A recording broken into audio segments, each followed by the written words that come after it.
Filipenses, capítulo 3, versículos 4 a 8, e diz assim, na palavra de Deus: ainda que também podia confiar na carne, se algum outro cuida que pode confiar na carne, ainda mais eu, circuncidado ao 8º dia, da linhagem de Israel, da tribo de Benjamim, hebreu de hebreus, segundo a lei fui fariseu, segundo o zelo, perseguidor da igreja, segundo a justiça que há na lei, irrepreensível. Mas o que para mim era ganho, reputei perda por Cristo. E, na verdade, tenho também por perda todas as coisas, pela excelência do conhecimento de Cristo Jesus, meu Senhor, pelo qual sofri a perda de todas estas coisas, e as considero como escória, para que possa ganhar a Cristo. As pessoas, de modo geral, elas dão muito valor para as vantagens da vida. E, do mesmo modo, elas dão muita importância para as desvantagens da vida. Todos nós temos certas vantagens. Geralmente nós temos mais desvantagens do que vantagens. Mas hoje eu quero falar sobre o tema a vantagem da desvantagem. A vantagem da desvantagem. Na Bíblia nós encontramos muitos paradoxos, muitas contradições, aparentemente contradições. E eu quero citar apenas algumas pepitas desses paradoxos que nós encontramos na palavra de Deus. Por exemplo, Lucas 6, versículo 38, nos ensina que é dando que se recebe. Diz assim o versículo 38 de Lucas 6. Dai e ser-vos-á dado. Boa medida, recalcada, sacudida e transbordando, vos deitarão no vosso regaço, porque com a mesma medida com que medirdes, também vos medirão de novo. Então, um paradoxo é dando que se recebe. Geralmente a gente pensa, não, a gente se recebe tomando, a gente recebe guardando, a gente recebe segurando. E a Bíblia fala o contrário. Ela é dando que se recebe. Outro paradoxo, é o mesmo paradoxo, aqui em Provérbios 11, 24, diz: ao que distribui mais, se lhe acrescenta. E ao que retém mais do que é justo, é para a sua perda. Então, quando nós retemos mais do que é justo, ou seja, existe um patamar que a gente deve dar. Se Deus nos abençoou mais, nós temos que dar mais. Ou devemos contribuir com mais. E quando a gente faz isso, a Bíblia diz, mas mais do que é justo, e é para a sua perda. Então, quando nós retemos mais do que é justo, é para a nossa perda. Essa palavra perda, na realidade, no hebraico, quer dizer pobreza. Perda, pobreza. Ou seja, você reter mais do que é justo, mas você não vai ficar com mais, só vai ficar com menos. Porque você está retendo mais do que é justo. É dando que se recebe. Outro paradoxo é que nós perdemos achando e achamos perdendo. Se eu perco, eu acho, se eu acho, eu perco. É o que diz Mateus 10, 39. Jesus falou, quem achar a sua vida, perdê-la-á. E quem perder a sua vida por amor de mim, achá-la-á. Ou seja, é achando que você perde. E quem perde, acha. Outro paradoxo, que humanamente não faz muito sentido. O terceiro e último que eu vou mencionar rapidamente aqui é a exaltação divina vem da nossa humilhação. A nossa exaltação, quando Deus nos exalta, é através da nossa humilhação. Lucas 14, 41. Mais uma vez Jesus falando, porquanto qualquer que a si mesmo se exaltar, será humilhado. E aquele que a si mesmo se humilhar, será exaltado. Então muitas vezes o mundo busca se promover. Ensina que nós precisamos nos promover, nos exaltar, nos garantir. E Deus fala, não. É quando você se humilha a si mesmo. É quando Deus, então, nos exalta. Mais uma vez, é um paradoxo. E muitas vezes nós pensamos a mesma coisa em relação às vantagens. Quanto mais vantagens eu tenho, vai ser melhor para mim. Mas existe na Bíblia a desvantagem que vem da vantagem. É o que eu quero falar esta noite e o que Deus fala a respeito. Então, olhando para o nosso texto em Filipenses 3, eu quero ver algumas vantagens de Paulo. Versículo 4, ainda que também podia confiar na carne. Então Paulo falou, olha, eu podia confiar na carne. Eu tenho essas vantagens na carne. Se algum outro cuida que pode confiar na carne, ainda mais eu. Falou, ó, se alguém acha que tinha vantagem, eu tinha mais vantagem. Se alguém podia confiar na carne, eu podia confiar muito mais na carne. E ele continua, circuncidado ao 8º dia, da linhagem de Israel, da tribo de Benjamim, hebreu de hebreus. Ele falou, eu era nata, eu era o creme. No judaísmo, eu era o top, era hebreu dos hebreus. Eu estava ali nos altos escalões. Hebreu dos hebreus. Segundo a lei, fui fariseu. Note como ele usa várias vezes esse termo segundo, ou seja, de acordo. Tá? Segundo a lei, fariseu. Versículo 6. Segundo o zelo, perseguidor da igreja. Segundo a justiça que há na lei, irrepreensível. Então ele era zeloso em guardar a lei. Ele era zeloso ao ponto de perseguir a igreja. Segundo a lei, era fariseu, hebreu dos hebreus. Então ele tinha todas essas vantagens de um judeu exemplar. Exemplar, modelo, protótipo, nata, creme. Mas após ele encontrar com Jesus, ele percebeu que todas essas vantagens eram na realidade desvantagens. Ao caminho de Damasco, você conhece bem a história, Jesus apareceu para ele, e ele literalmente caiu do cavalo, e ele percebeu, e no versículo 7, seguindo a sequência da leitura de hoje, mas o que para mim era ganho, reputei-o perda. O que para ele era vantagem, o que era ganho, o que era positivo, o que era vantajoso, para mim, o que era ganho, reputei por perda por Cristo. E, na verdade, tenho também por perda todas as coisas, pela excelência do conhecimento de Cristo, Jesus, meu Senhor, pelo qual sofri a perda de todas estas coisas e as considero como escória, para que possa ganhar a Cristo. Note como ele fala várias vezes sobre perda e ganho, vantagem e desvantagem. Ele considerou as vantagens que ele acabou de listar, do versículo 4 ao 6. Ele falou, essas vantagens eu conto como desvantagens. E eu as conto como escória. Tem muito crente, infelizmente, que ainda anda segurando ao que ele reputa como ganho. Que se apega naquilo que ele acha que é vantagem, como Paulo achava.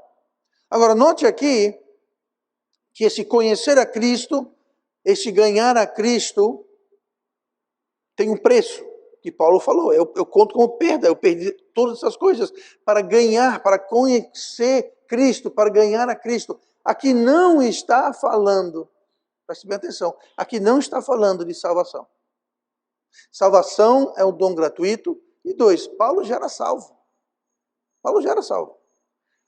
Esse conhecer Cristo, esse ganhar Cristo, está falando sobre comunhão, sobre serviço, sobre ter o poder de Deus sobre a vida dele. Isso que era conhecer. Essa palavra conhecer, no Novo e no Velho Testamento, ambos, é uma palavra interessante. Não se trata de um conhecer mental. É um conhecer muito mais profundo, muito mais íntimo e que gera fruto. Vou dar um exemplo. A Bíblia fala que José conheceu Maria e teve outros filhos. A Bíblia fala que Adão conheceu Eva e teve Abel e Caim. Esse conhecer está falando sobre um relacionamento tão íntimo, tão profundo que gerou uma vida. Então não é um conhecer apenas algo mental, algo acadêmico, é algo muito mais profundo e frutífero. Então aqui ele fala pelo conhecimento de Cristo, ele conhecer realmente Cristo, haver um impacto, uma mudança, haver fruto, haver uma diferença na vida dele. E tem muito crente que recebe Cristo como Salvador. Salvação é pela graça, não vem das obras, nós sabemos disso. Mas não conhecem Cristo. Eles não têm esse conhecimento que ele fala, esse ganhar de Cristo. Que gera uma mudança, que gera poder, que gera uma série de vantagens na vida do crente. Muito crente fala que isso é secundário, pastor. Esse poder de Deus, esse conhecer de Deus, esse ganhar Cristo, o mais importante é a salvação. E eu concordo, o mais importante é a salvação. Ninguém vai para o céu porque conheceu ou ganhou Cristo, porque tem o poder de Deus. O que nos salva é o poder de Deus para nos salvar, não o poder de Deus em mim para eu me salvar. Salvação vem da cruz, salvação vem de Cristo. Mas para muitos crentes se contentam com, bom, eu sou salvo, estou indo para o céu, nova criatura, beleza, estou tranquilo. E não querem ir além, não querem conhecer e ganhar Cristo, o poder de Deus, frutificar em serviço ao Salvador. Se você pensa assim, se você acha que é bom ganhar a Cristo, ter o poder de Deus, conhecimento, é bom, mas não é lá essas coisas. Tal pessoa está enganada, equivocada, e o problema é que ele não está reconhecendo a excelência, como Paulo fala aqui, quando ele diz, aqui no versículo 8, e na verdade tenho também por perda todas as coisas pela excelência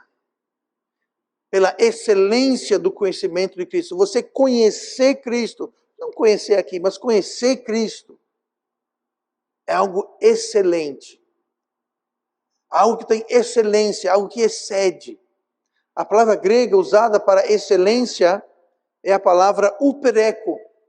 Uper vem de hiper, eco é justamente, nós temos o eco, você vai numa caverna, você tem um eco que volta. Bom, a palavra eco no grego significa manter.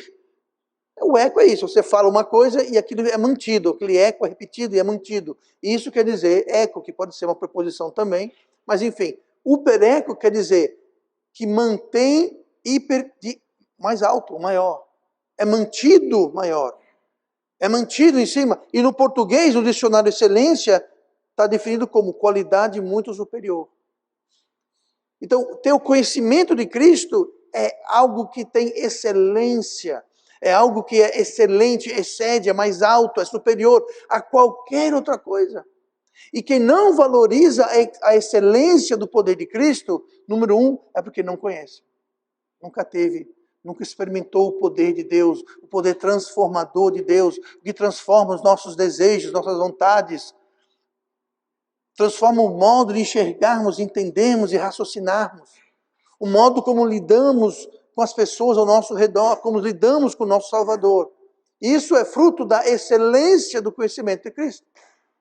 E deve ser algo buscado. E Paulo descobriu isso, e Paulo falou, eu perdi todas as coisas pelo conhecimento.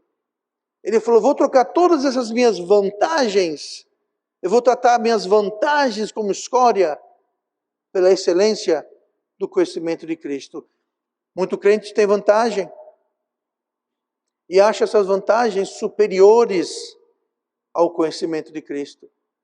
São vantagens que na realidade são desvantagens, porque atrapalham e impedem a busca e o conhecimento real de Cristo. Muitas pessoas têm os seus planos como superior a Cristo. Ah, pastor, eu tenho um plano, eu sempre sonhei em fazer assim, assim, assim, assado. Talvez a sua carreira, nada contra uma carreira, mas toda carreira profissional deveria estar abaixo do que Cristo quer da sua vida. Ah, não, mas minha carreira é mais importante. Se você assim acha, você não entendeu ainda a vantagem que é o conhecimento de Cristo. Muitos acham que dinheiro, finanças, é mais importante, é mais excelente. Talvez lazer, talvez a popularidade entre amigos, famílias, vizinhos, colegas é mais importante, é mais excelente do que o conhecimento de Cristo. E isso não é verdade. E por melhor que for a sua carreira, a sua popularidade, as suas finanças, tudo que você conta talvez como vantagem, podem ser de fato desvantagens, porque estão atrapalhando o seu conhecimento de Cristo. Paulo, interessantemente, foi um apóstolo. Mas ele foi conhecido como apóstolo aos gentios. Isso é irônico. Porque Paulo, como nós vemos aqui, ele se descreve como hebreu dos hebreus, ele se descreve segundo a lei, fariseu, segundo o zelo, perseguidor da igreja, segundo a justiça que há na lei, irrepreensível. E apesar de todas essas vantagens em relação ao povo judeu, ele não foi o apóstolo aos judeus. Mas ele tinha esse grande amor pelos judeus.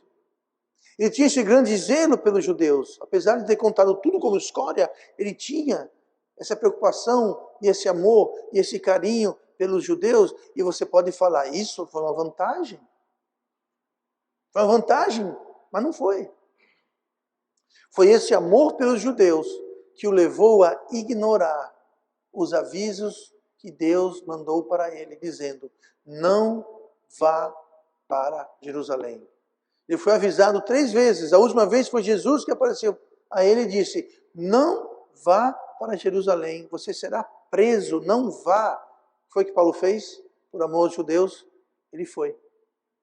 E dito e feito, ele foi preso em Jerusalém e pelo resto da sua vida ele ficou preso. Foi levado perante tribunais, apelou a César, foi mandado a Roma, ficou preso o resto da sua vida. Era uma vantagem, aparentemente, que foi na realidade uma desvantagem. Foi um zelo, mas foi um zelo errado.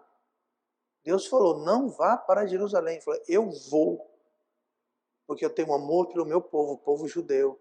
Ele era um judeu, ele era hebreu dos hebreus, ele era um fariseu. Ele entendia e queria alcançar, ajudar seus conterrâneos. Mas Deus falou, não vá. E ele foi.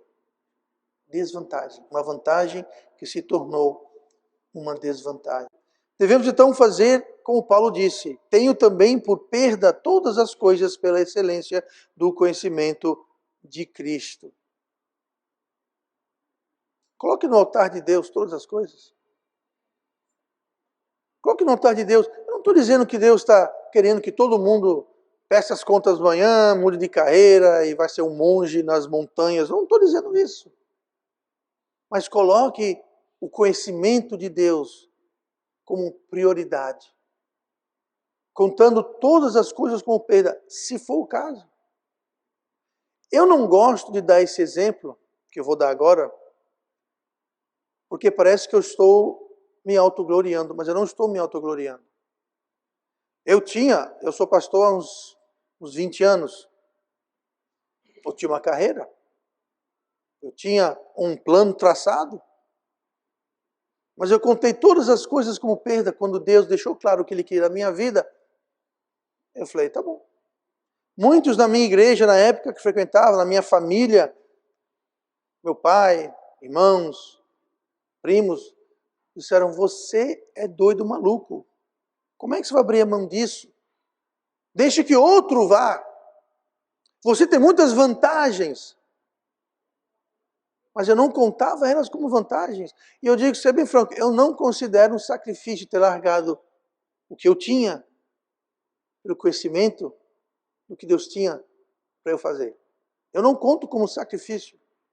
De verdade, eu não conto como sacrifício. Mas foi o que Paulo fez, o que nós devemos fazer. Paulo trocou qualquer vantagem que tinha por ter o poder de Deus, servir a Cristo e ser usado por Ele. Todo o resto é detalhes que eu estou disposto a deitar e ter como perda. Porque conhecer a Cristo, ter o poder de Deus, é mais excelente do que qualquer coisa. Essas foram as vantagens de Paulo. Vamos para Lucas 18. Eu quero falar um pouquinho sobre as desvantagens da nossa justiça. As desvantagens. Lucas 18, e o versículo 11, diz assim, acho que é Jesus relatando.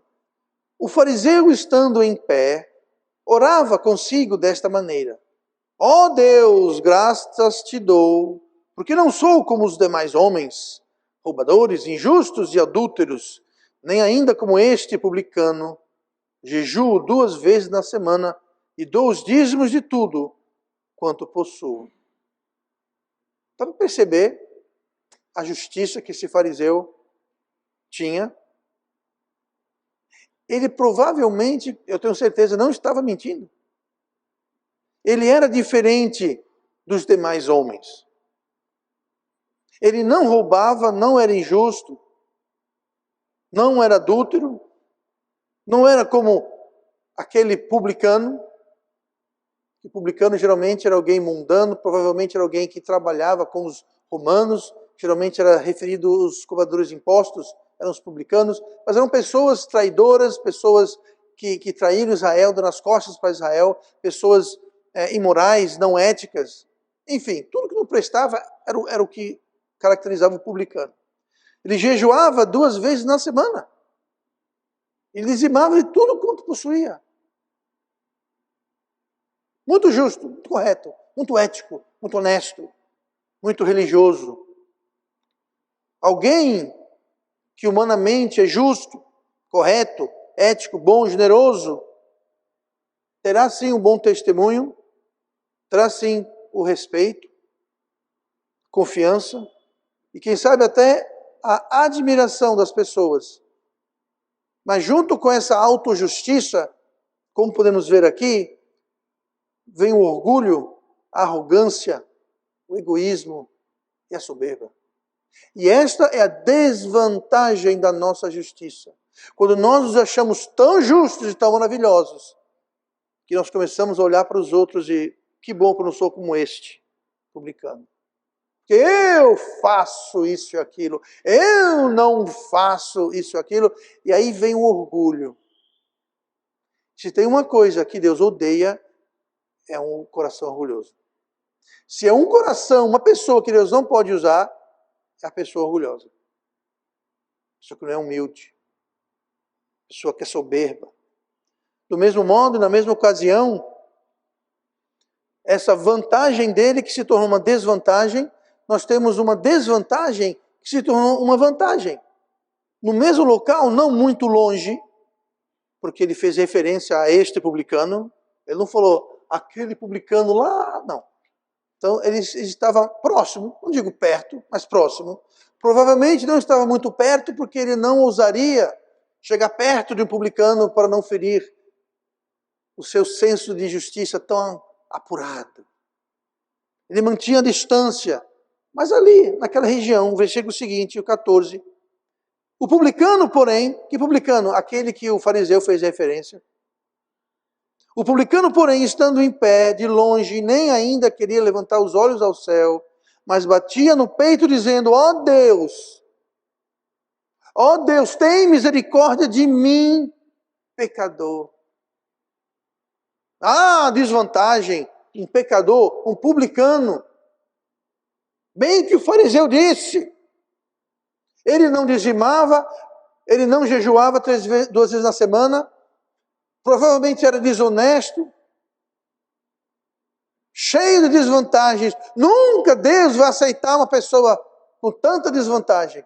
Pois bem, versículo seguinte, Jesus falou: digo-vos que este, o publicano, desceu justificado para a sua casa, e não aquele, o fariseu, porque qualquer que a si mesmo se exalta, será humilhado, e qualquer que a si mesmo se humilha, será exaltado. Então nós temos um fariseu cheio de vantagens, que foi para casa não justificado perante Deus. Ele foi para casa carregando os seus pecados, o seu orgulho e a sua autojustiça. Todas aquelas vantagens não lhe valeram de nada.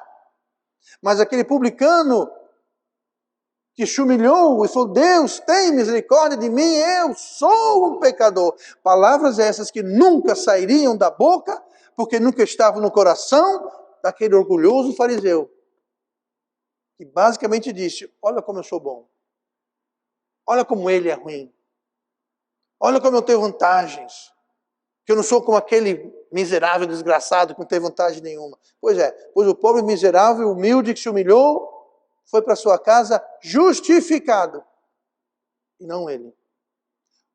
Uma vantagem que era uma desvantagem para o fariseu, e uma desvantagem ao publicano, que ele foi de fato uma vantagem. muitas vezes evangelizando. Ontem não foi o meu caso pessoalmente, eu não encontrei ninguém assim, mas com certeza alguns dos outros que foram encontraram isso, não é incomum.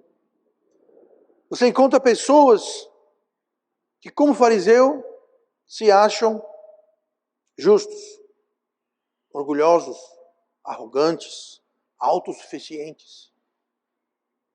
Não muito tempo atrás havia um jovem que ele disse: eu nunca pequei. Nunca pecou? Interessante, a Bíblia fala que todos pecaram e destituídos estão da graça de Deus. Então você, obviamente, está descreditando a Bíblia. Você está certo e a palavra de Deus está errada, porque você nunca pecou. Nunca pequei. Ah, ele deve ter uma vida tão correta, tão certinha. Uma grande vantagem, zeloso. Desvantagem.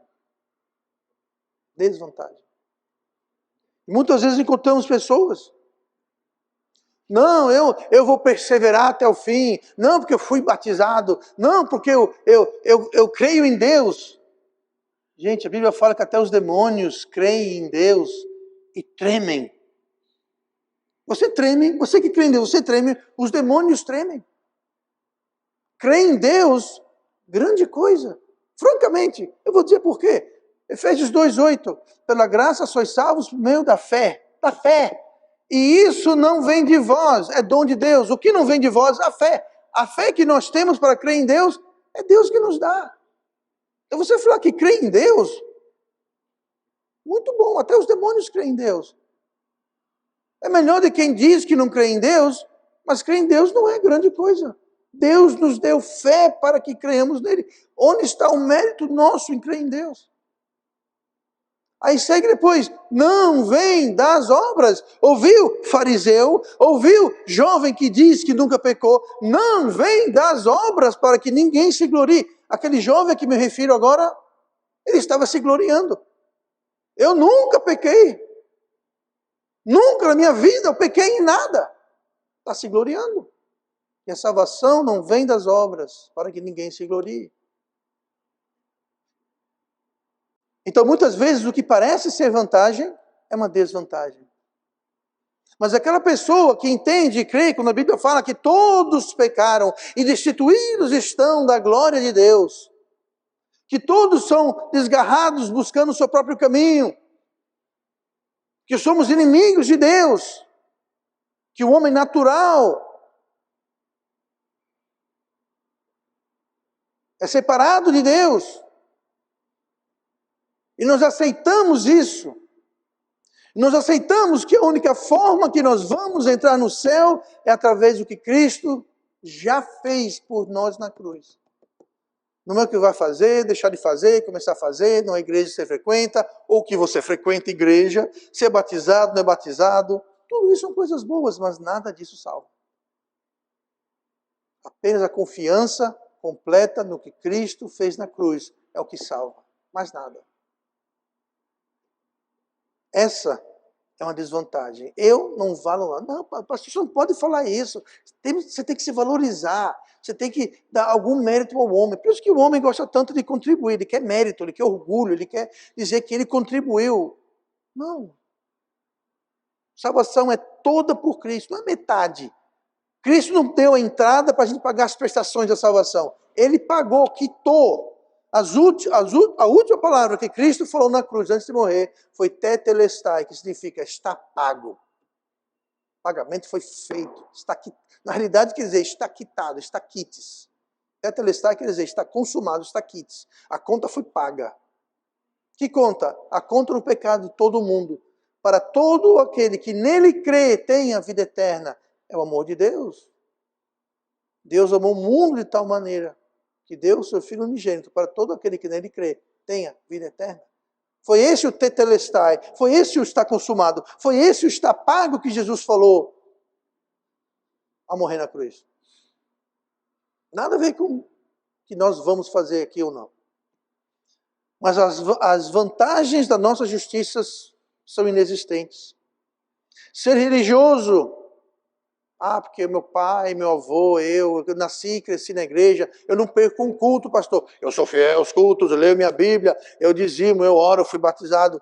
Ótimo, mas não salva. É uma vantagem.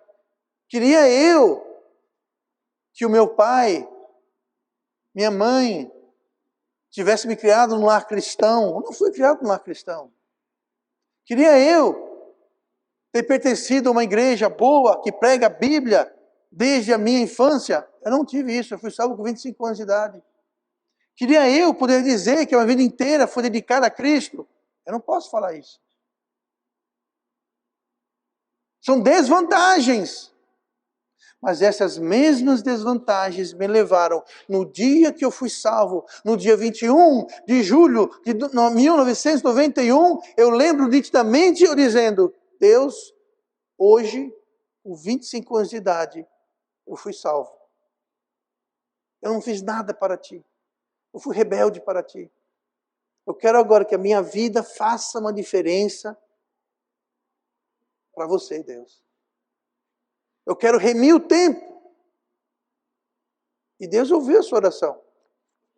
Eu não sabia direito o que seria a resposta, não fazia a mínima ideia que hoje, mais de 30 anos depois, eu estaria aqui pastoreando, não uma, mas 2 igrejas.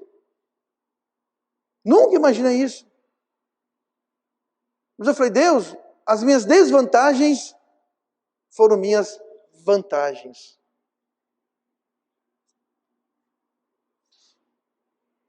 Deus não quer religião. Deus não está interessado em religião. Deus não começou nenhuma religião.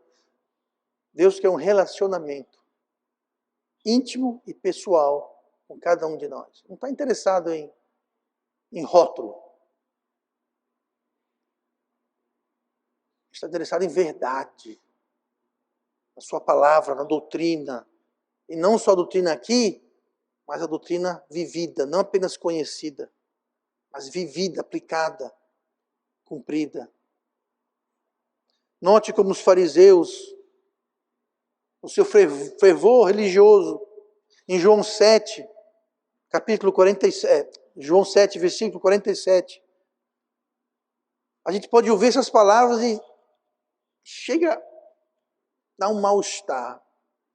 Responderam-lhes, pois, os fariseus, também vós fostes enganados? Creu nele, porventura, algum dos principais ou dos fariseus? Mas esta multidão que não sabe a lei é maldita. Veja só. Estou dizendo, nenhum de nós cremos nesse Jesus. Por acaso nós cremos? Ou seja, se nós não cremos, ninguém deve crer. Se nós não acreditamos em Cristo, ninguém deve acreditar em Cristo. Quem vocês pensam que são? Aí ele fala, a multidão não conhece a lei. Eles conheciam a lei, mas não conheciam a lei. Eles conheciam tanto a lei que o Messias prometido na lei estava na frente deles e eles, não deram conta. Era um conhecimento meramente acadêmico. Não impactou nada, não mudou nada. Não fez diferença alguma. Você pode conhecer a Bíblia, os livros, os versículos, citar a Bíblia, mas aquilo é só na sua cabeça, no seu intelecto, e não no seu coração, onde aquilo vai gerar uma ação, uma diferença, uma mudança, grande coisa. Voltando aqui. Creu nele, porventura, algum dos principais dos fariseus, mas esta multidão que não sabe a lei é maldita. Quem está crendo em Jesus não conhece a lei e é maldita. Repara, maldita. Na realidade, eles eram malditos. Então você veja como a vantagem de conhecer a lei, que a multidão não tinha essa vantagem, eles não conhecem a lei, eles são malditos. Sim, mas eles viram o Messias, reconheceram o Messias, adoraram o Messias, seguiram o Messias, e eles não. Jesus tem isso a dizer sobre esse orgulho, esse fervor. Mateus 21, versículo 31. Disse-lhes Jesus, em verdade vos digo que os publicanos e as meretrizes entram adiante de vós no reino de Deus. Ele falou essas palavras aos fariseus. Pense numa raiva que eles sentiram. Pense no ódio.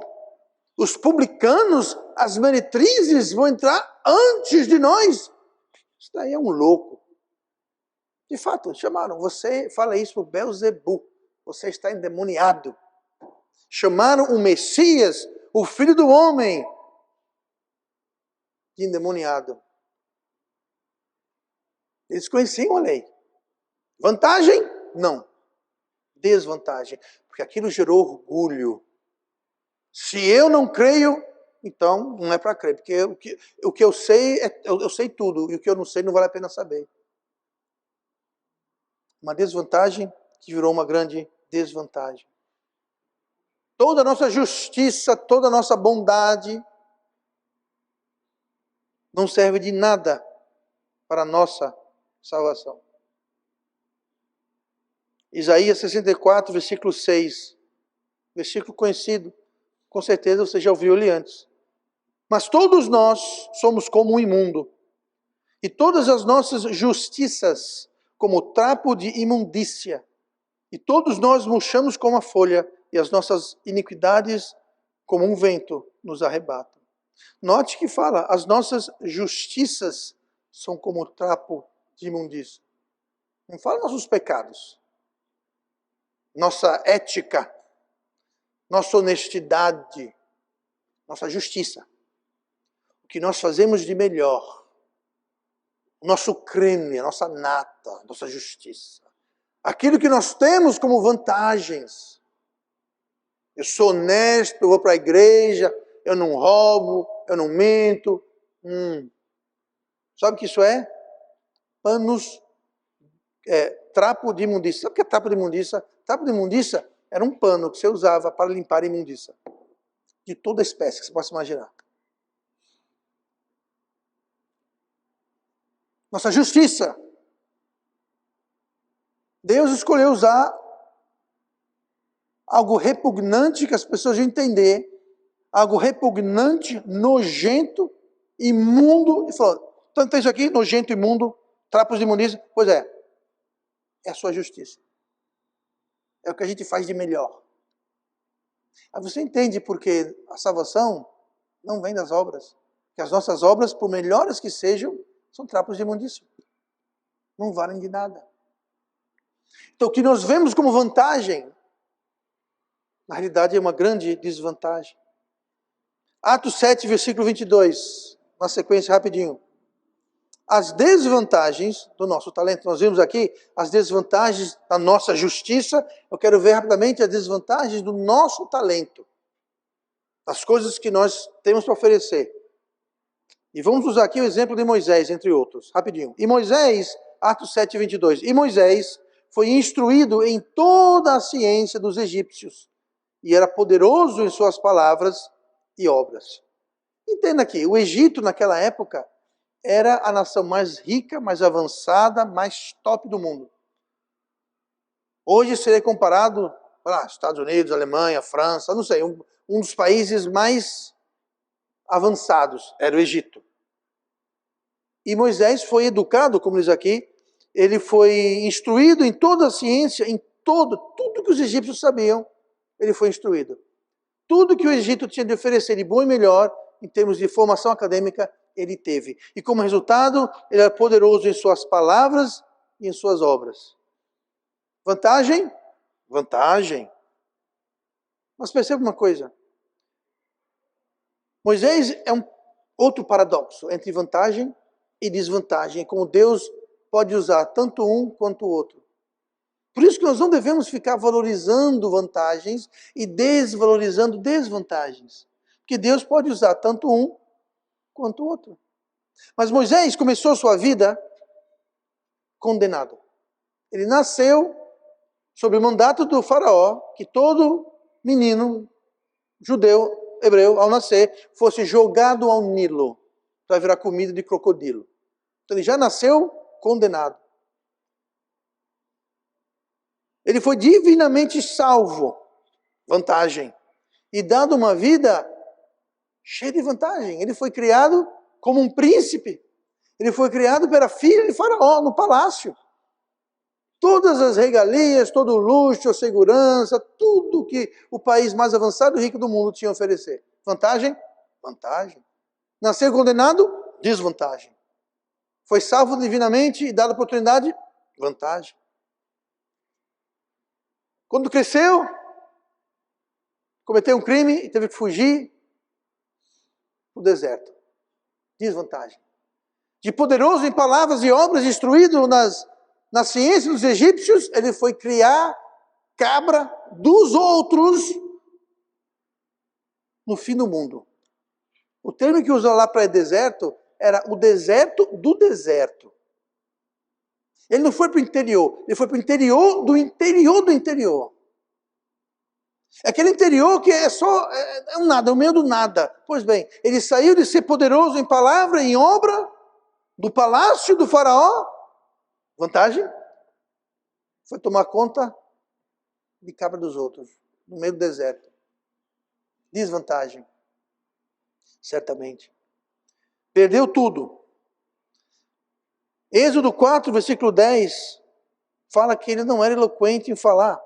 Então disse Moisés ao Senhor: Ah, meu Senhor, eu não sou homem eloquente, nem de ontem, nem de anteontem, nem ainda desde que tens falado ao teu servo, porque sou pesado de boca e pesado de língua. Desvantagem. Mas note uma coisa.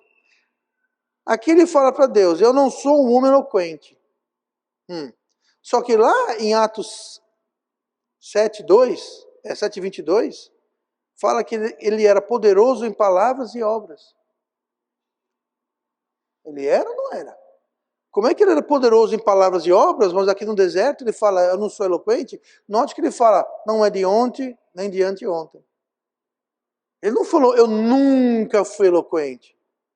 A verdade é que após passar 40 anos, os primeiros 40 anos de Moisés, ele viveu como um príncipe. Dos 40 para 80, ele morou lá no meio do deserto, cuidando da cabra dos outros. Nesses 40 anos, ele perdeu a sua eloquência, ele perdeu a sua confiança, a sua autoestima. Lembre-se, ele foi de ser um príncipe para ser um cuidador de cabra dos outros no meio do deserto. Isso acaba com a autoestima de qualquer um. Então ele falou, Deus, quem sou eu? Mas essa desvantagem lhe serviu de vantagem. Que Deus falou, aqui tem o seu irmão Arão, está vendo aí? Ele vai ser a sua boca, ele falará por você. Me mostre um exemplo da Bíblia, onde Arão falou para Moisés. Sabe quem falou para Moisés? Moisés falou para Moisés. Toda aquela eloquência que ele tinha, ele era poderoso em palavras e em obras, pois é, aquilo voltou. Mas antes de voltar, ele falou, Deus, eu não sou capaz, eu sou insuficiente. A sua desvantagem se tornou uma vantagem. Então vamos parar de olhar para quem é talentoso. Ah, porque eu sou talentoso, eu sou o cara, eu sou isso, eu sou aquilo. Terrível. O grande pregador Charles Haddon Spurgeon tinha um seminário em Londres. Ele conta certa vez que tinha 2 alunos do seminário. Um muito orgulhoso, arrogante, se achava talentoso. Subiu uma vez para pregar, foi um desastre. Subiu todo orgulhoso, desceu cabisbaixo, fracassado.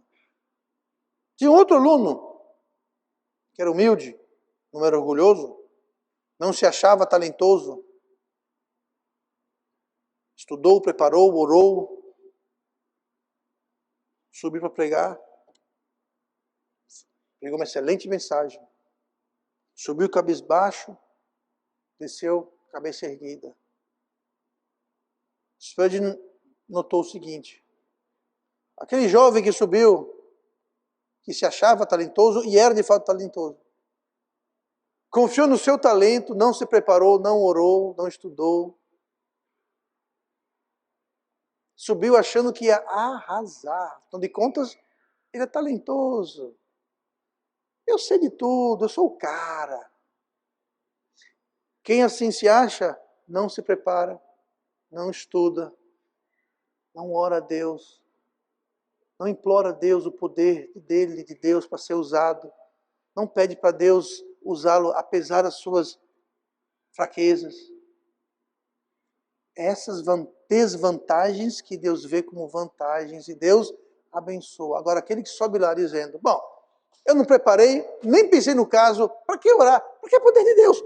Eu sou um cara, eu sou talentoso, eu sou bom de boca. Uhum. Aquela vantagem é de fato uma desvantagem. Porque a pessoa orgulhosa, talentosa, ela não estuda, não se prepara, não depende do poder de Deus. Ela acha que ela vai conseguir. Porque ela, essa pessoa é talentosa, ela é poderosa, ela é carismática, ela é simpática, ela fala bem, ela é engraçadinha, eu vou arrasar, vão me amar. Uhum. Pense. Desvantagens. Pessoas talentosas muitas vezes não se disponibilizam para a obra. Não são humildes e rendidos ao Senhor. Não sejamos assim. Gideão conseguiu juntar 32 mil soldados. Gente, você juntar 32 mil qualquer coisa, é muita coisa. Se você juntar 32 mil tampinhas de refrigerante, é muita coisa. Ele juntou 32 mil homens para ir à guerra. E a guerra era contra os medianitas, que eram, os estudiosos dizem, quase 1 milhão de soldados. Então ele juntar 32 mil pessoas para ir lutar contra 1 milhão de soldados armados até os dentes, é uma grande vantagem, eu diria. Deus olhou e falou, vocês conhecem a história, é muita gente. Quem casou recentemente pode ir para casa. Quem está comendo pode ir para casa. Você que foi indo, por último falou, beba água. Quem beber água de tal modo, pode ir para casa. Quando Gideão olhou, falou, Deus só tem 300. Eu tinha 32 mil. Agora 300. Deus falou, agora tá bom. Mas eu estou em desvantagem. Deus falou, não. Porque agora sim vocês vão ver o meu poder. Vocês não vão poder dizer que foram vocês que conquistaram a vitória. Porque é impossível vocês 300 fazer sozinhos. E sabe uma coisa? Eram 300 soldados e nenhum deles estavam armados. Não tinham espadas, lanças, escudos. Se você ler a história, os midianitas tinham tomado, eles haviam sido desarmados. Interessante. Não podiam ter armas. Houve literalmente um confisco de armas. Além de ser 300 homens apenas, suas armas serão cântaros de barro e tochas de fogo. E vocês vão atacar os inimigos e vocês vão vencer. Qualquer pessoa aqui diria, Deus, estou fora. 300 contra 1 milhão armados, e a gente com jarros e lâmpadas. Gideão falou, vamos nessa. E ganharam, venceram. Uma desvantagem se tornou uma vantagem. E os medianitas, que tinham aquele exército incontável, grande vantagem, foram totalmente derrotados. Vamos parar de olhar para a vantagem e desvantagem que a gente possa ter ou não ter. E vamos olhar para o nosso Deus. Davi não olhou para o tamanho de Golias. Davi era um jovem pastor de ovelhas. Ele não era alto em estatura, a Bíblia fala. Desvantagem, esse gigante Golias é um soldado a vida inteira, armado. Golias falou, deixa comigo. A vantagem de Golias não ajudou em nada. A armadura, o capacete, a espada, a lança, o escudo de Golias não serviu de nada. E a desvantagem de Davi serviu de tudo. A viúva, de 1 Reis 17, tinha só um pouquinho de óleo, um pouquinho de farinha. Havia uma fome, uma escassez de alimento na terra, naquela época, naquele local.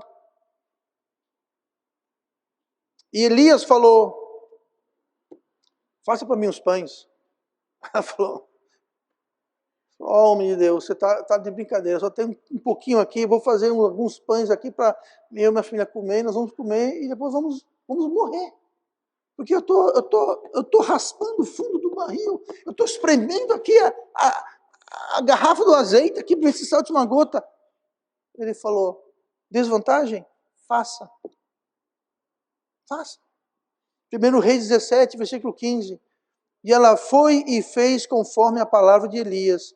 E assim comeu ela, e ele, e a sua casa, muitos dias.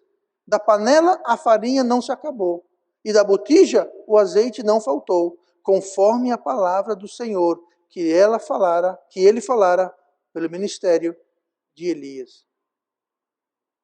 Desvantagens. Não tem óleo, não tem farinha. Faça. Deus não está vendo a botija de óleo vazia. Deus não está vendo a panela de farinha vazia. Deus não está vendo os 300 homens com jarros e tochas. Deus não está vendo um jovem pequeno pastor de ovelhas que nunca foi guerreiro. Deus não está vendo as desvantagens. Deus está vendo desvantagens que Ele pode usar para fazer grandes coisas. Então não olhe para mim, para a sua vantagem. Eu fui salvo aos 25 anos. Eu comecei a Igreja Batista Metropolitana, eu tinha 39 anos de idade. Começamos a Igreja da Sombra, 50 e poucos anos de idade. Desvantagem. Geralmente quem começa a igreja são jovens. Não que eu não seja. Uma grande desvantagem. Eu não cresci num lar cristão. Eu não fui para os seminários top que o mundo oferece. Eu fui para o seminário, mas eu tive que escolher o que podia. Casado, 2 filhas, eu não tinha como parar de trabalhar e estudar a tempo integral. Eu fiz o que eu pude, como eu pude, mas eu fiz. Comecei tarde, com o pé na cova. Não tanto, pega leve, não tanto. Mas todas as desvantagens, Deus transformou em vantagens. Eu lembro, quando eu estava nos Estados Unidos, preparando para vir para o Brasil, levantando apoio das igrejas. Muitas vezes, aquela leva de missionários, a gente se encontrava em conferências missionárias e nas igrejas, e indo e vindo, e todos eram mais jovens do que eu. Todos. A grande maioria, criados em lares cristãos, foram para colégio cristão, fizeram seminários top, frequentaram igrejas boas as vidas inteiras. Pois é. Alguns destes não estão mais no ministério. E eu, o vovô, estou aqui até hoje. Ah, eles têm vantagens. Pode ser sim, pode ser que não. Eu sei que alguns, muitos, algo entre alguns e muitos, não todos, mas não estão mais no ministério. Voltaram para a vida civil, estão frequentando uma igreja, estão trabalhando, mas não estão mais no ministério. Grande vantagem. Então não olhe, não pense em termos de vantagem e desvantagem, porque isso para Deus não é nada. A desvantagem pode ser uma vantagem, e a vantagem pode ser uma desvantagem. Simplesmente busque ao Senhor, sirva, seja obediente. A Bíblia está cheia de exemplos assim, de vantagens e desvantagens. Mas quem responde ao chamado, quem é obediente ao que Deus quer, e quem é servo fiel, não interessa a sua desvantagem. E não interessa a sua vantagem. É Deus que faz a obra através de nós. Precisamos olhar para as nossas vidas e não usar vantagens ou desvantagens como desculpas e justificativas. Paulo não fez isso, Moisés não fez isso, A viúva não fez isso, Davi não fez isso, Gideão não fez isso, o publicano não fez isso, e todos foram usados ou justificados. Então não interessa vantagem ou desvantagem. Sirva ao Senhor, seja humilde, esteja sempre disponível. E as desvantagens se tornarão vantagens. Vou terminar com essa frase que eu mencionei outro dia. O maior talento, a maior habilidade, a melhor vantagem verdadeira que nós precisamos ter é saber que a maior habilidade é a disponibilidade. A maior habilidade é a disponibilidade. Você pode ter o talento que for, você pode ter o que seja, mas se você não está disponível, toda a sua habilidade, todos os seus dons, todo o seu talento, toda a sua inteligência, tudo não serve de nada. E quando nós estamos disponíveis, Deus usa, Deus chama, Deus equipa, Deus habilita.